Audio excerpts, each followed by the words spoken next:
Adieu, Seribaï, l'académicien, l'immortel. On en arrive à présent à l'entretien avec notre invité de la page culture de ce samedi. On vous retrouve Michel Butry pour échanger, je rappelle, sur le patrimoine photographique de la Côte d'Ivoire. Comment vous approprié ces archives? Qu'en est-il de leur conservation? Vous allez intervenir là-dessus, mais avant tout, il s'agit d'images, et d'anciennes images, bien sûr. Alors, l'histoire de la photographie en Côte d'Ivoire n'est donc pas récente? Non, elle n'est pas du tout récente, parce que la photographie elle-même n'est pas récente. C'est une aventure qui commence en 1832 par là, et les gens ont besoin de la photographie pour pouvoir raconter ce qu'ils ont vu dans les autres pays. Et c'est comme ça que l'Afrique va découvrir la photographie, parce que les gens qui ont inventé ce matériel-là viendront pour pouvoir capter ce qu'ils voient en Afrique, qu'ils voient aux Indes, etc., pour pouvoir avoir de l'argent, pour continuer leur disons, démarche de conquête. Donc c'est en ça qu'en Côte d'Ivoire, là, ça devient autre chose, c'est que les Ivoiriens découvrent la photographie par le biais du fait qu'ils sont frontières à des pays comme le Libéria, comme le Ghana, qui ont été les premiers pays d'Afrique de l'Ouest à découvrir la photographie. Donc, tous les Nigérians qui font partie de cet environnement viennent en Côte d'Ivoire, s'installent en Côte d'Ivoire, ils sont photographes. Les premiers photographes en Afrique de l'Ouest et surtout en Côte d'Ivoire. Donc les Ivoiriens, eux, jusque-là, la photo n'est pas leur hobby particulier. Mais aujourd'hui, ça les intéresse. On voit de plus en plus d'Ivoiriens qui s'intéressent à ce métier. Oui, parce qu'on se rend compte que la photographie est devenue un énorme patrimoine. Vous voyez, je vais vous raconter une petite anecdote. Aujourd'hui, ce qui est iconique, si vous prenez par exemple la religion, par exemple, on est obligé de voir. Vous savez bien que Jésus existe par l'iconographie, c'est-à-dire qu'il existe dans l'esprit, mais il faut que nous puissions le voir à travers ce que je peux appeler des dessins, l'expression graphique. Donc, de ce fait-là, la photo devient de plus en plus importante pour raconter l'aventure humaine. D'accord. Et vous considérez justement la photographie comme un art, un témoignage historique du journalisme, de la découverte. Justement, nous allons découvrir ce patrimoine de la Côte d'Ivoire, notre cher pays, grâce à vos archives, des archives que vous avez réussi à sauvegarder jusqu'ici. On va faire le point avec Franck Kouadi, on en discute par la suite. Le clic de l'appareil photographique, l'œil de l'objectif, un regard sur l'histoire. C'est un témoignage à la réalité. Voici la commune du Plateau, le centre des affaires, porté sur négatif noir. Abidjan d'hier à aujourd'hui. Le Grand Abidjan, symbole de l'édification d'une nation. À travers ses réalisations, ses infrastructures, Abidjan, c'est la vie. Avant et après 1950, jusqu'aux années 2000, mais aussi l'histoire politique et les grands chantiers de la Côte d'Ivoire émergente avec le premier président Félix Houphouët-Boigny.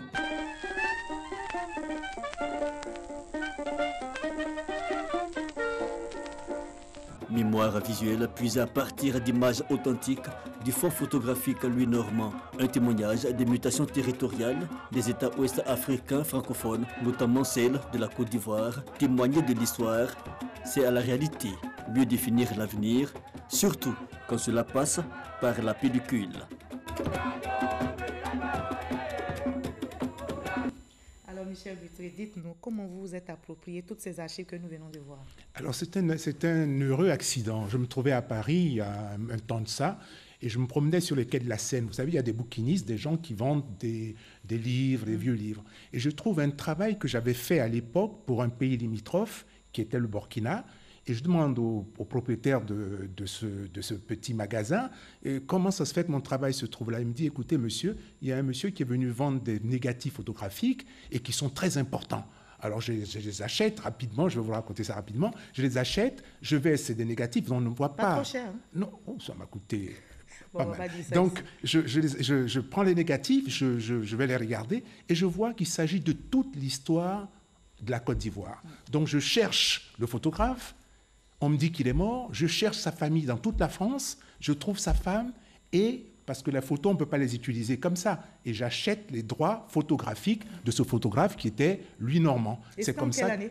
C'était il y a exactement une dizaine d'années. Et je rapatrie ces photos en Côte d'Ivoire, et je découvre ce truc magnifique qui sont la présidence, qui sont le Houphouët-Boigny qui commence la politique, le président Houphouët et ainsi de suite. Donc toute l'histoire de la Côte d'Ivoire, justement avec l'aide de la réalisation, on va voir défiler quelques institutions et vous allez nous raconter l'histoire. D'abord, la présidence de la République. Les travaux ont démarré en quelle année exactement? Alors, les travaux de la présidence de la République ont démarré en 1954. Vous savez, la présidence de la République a été construite. Ils avaient le président de la République à l'époque, qui était le maire de la ville d'Abidjan, c'est-à-dire le président Houphouët, a demandé qu'on construise la présidence en 3 mois. En 3 mois. En 3 mois. Pourquoi en 3 mois? Parce qu'il voulait absolument que l'indépendance de la Côte d'Ivoire se fasse au moment où on inaugurait la présidence de la République. Donc on va casser le palais du gouverneur, qui existait à l'époque, qui avait été réaménagé, dont le président ne voulait pas, et on va construire ce magnifique palais que vous voyez là. Et il a été construit par... Ce qui est fantastique, c'est qu'il a été construit par un des architectes les plus... des grandes sommités de l'architecture. Des ingénieurs qui s'appelait Pierre Dufaux. Et le président de la République de Côte d'Ivoire à l'époque, Félix Houphouët-Boigny, avait demandé, avait fait revenir tout le matériel de la construction de ce bâtiment de France, parce qu'à l'époque, il n'y avait pas de ciment en Côte d'Ivoire. À l'époque, il n'y avait pas tout ce que vous voyez là, le verre, etc. Donc tout a été importé pour pouvoir construire ça avec un challenge de, comme je vous ai dit, de 3 mois. Et la place de la République au plateau est construite en 1918. J'espère que la date est juste. Cette place de la République ne portait pas ce nom. Non, c'était quel nom? D'abord, ça s'appelait la place La Palude, qui était le nom d'un gouverneur. Mais je sais tout ça parce qu'après, quand vous avez les photos sont nommées, datées, etc.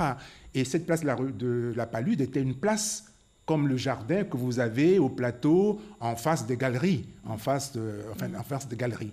Et cette place La Palude était donc ce jardin où tous les gens venaient se promener.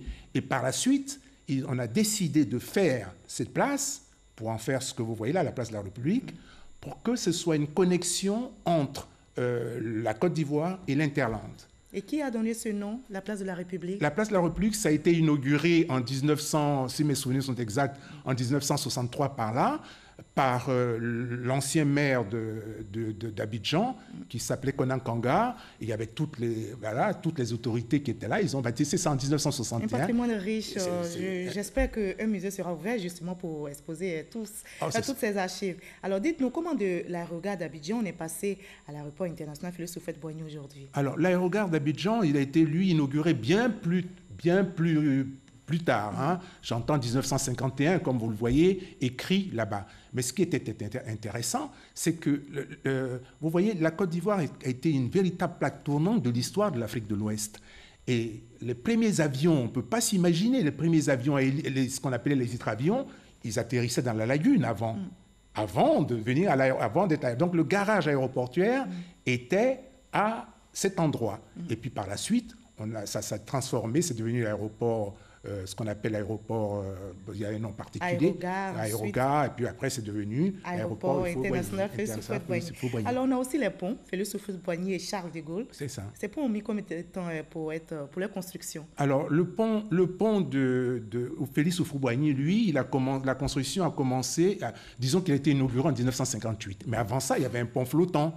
Le pont flottant, c'était un pont qui avait été conçu parce qu'on considérait que c'était trop cher. Et quand on a fait, et lui, il a duré, je crois, une vingtaine d'années. Après, on a fait le pont Houphouët-Boigny. Le pont Houphouët-Boigny a été fait, pourquoi? Parce que c'était plus que nécessaire.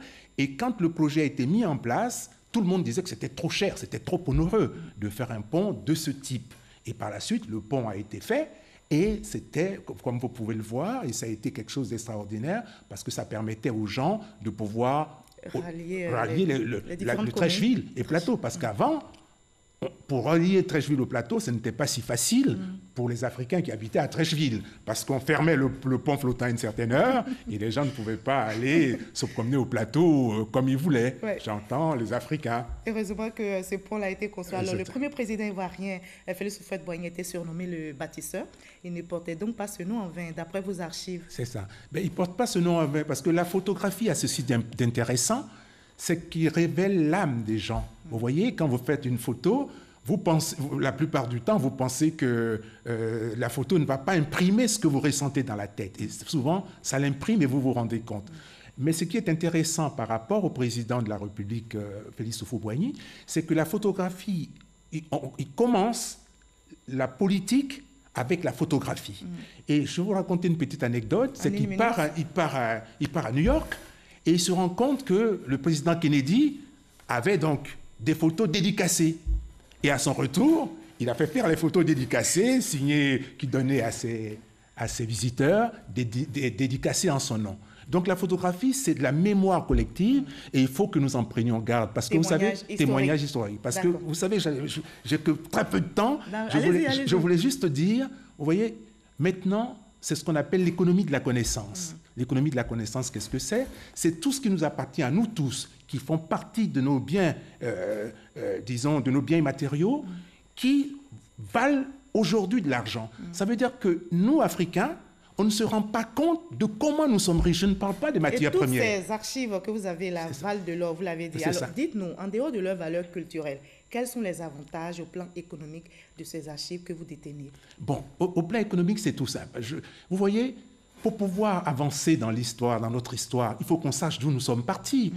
Dans ces archives, nous avons toutes les entreprises ivoiriennes, comment elles ont commencé. Ça permet à former nos enfants, à leur dire, on ne commence pas en étant riche. Vous voyez, on commence en étant à un point donné, que n'importe laquelle des entreprises ivoiriennes aujourd'hui font partie de ces archives. Et aujourd'hui, elles sont devenues des grosses entreprises. Mais quand elles ont commencé, elles étaient toutes petites. Ça, c'est déjà un premier point. Et elles savent d'où elles sont parties? Elles sont d'où elles partent. Prenez les lycées, comment on les a construits. Les élèves ne peuvent pas se rendre compte de comment le lycée classique était, comment le lycée technique a été, ainsi de suite, pour qu'ils se rendent compte de l'importance. La politique, par exemple, vous voyez, toutes les visites des gens qui sont venus en Côte d'Ivoire, toutes les personnalités politiques qui commencent à éclore dans ce métier, dans cette profession, ils sont tous dans ce fonds photographique. Et c'est magnifique. Alors, nous sommes le seul pays au monde, je veux vous dire quelque chose, nous sommes le seul pays au monde qui avons toute notre histoire photographiée à partir de 1950. Des photographies que vous détenez. Alors, dites-nous quelles sont les dispositions prises pour la conservation de toutes ces archives. Bon, alors nous les avons numérisées, c'est-à-dire qu'ils sont sur des négatifs. On a passé tout notre temps à ces 3 millions de photos. Ensuite, qu'est-ce que nous avons fait? Nous avons mis les négatifs dans un coffre-fort pour pouvoir les protéger parce que c'est de l'argent. Le jour où ça brûle, la Côte d'Ivoire n'a plus d'histoire. Donc, on les a mis dans un coffre-fort et puis maintenant... C'est assez sécurisé comme ça? Oui, sécurisé ça, à la hauteur de nos moyens. On espère que ce coffre-fort-là ne sera pas un jour. C'est ça, si ça brûle... Alors donc, dites-nous, est-ce que vous bénéficiez d'appui pour promouvoir ce riche patrimoine photographique qui est source de richesse pour notre pays? Comme j'ai acheté ces photos, je n'ai pas demandé l'appui d'un quelconque gouvernement.